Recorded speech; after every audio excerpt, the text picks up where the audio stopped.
आज प्रत्येक कलाकार मान सबुठ बड़ दिन कलाकार दिवस ओडिया कलाकार स्वर तांकर निजर स्वर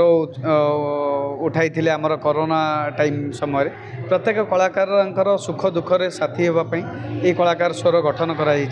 आज जुलाई 24 को आम कलाकार दिवस रूपे पालन करुचे। तेणु आज आम बहुत गर्व एवं गौरव अनुभव करुँ। कलाकार जीवन में तो संघर्ष रही प्रत्येक जीवन में संघर्ष रही किंतु जो माने संघर्ष को सामना करिवार साहस जुटई पारती आ सामना करि पारती तांको पई सहज हुए आ जो माने से सब करि पारंतिनी से मन पई कष्ट हुए। मु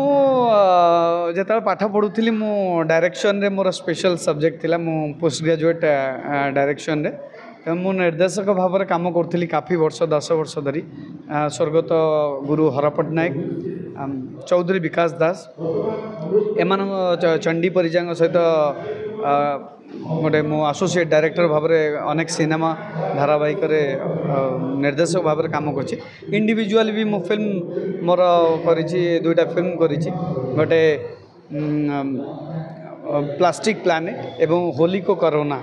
तो दुईटा सोशल मेसेज थिबा फिल्म करछि आ सबोले कलाकार भावे मो जीवन मु जो पाइछि सेटा सबोले समाज सेवारे आ लोकन को सेवार लागो ताहले मो जीवन सार्थक हो। निर्देशना मु बंद करिनी, निर्देशना जारी रही, अभिनय भी जारी रही, समय आ सुजोग अनुसार कार्य चालू रही।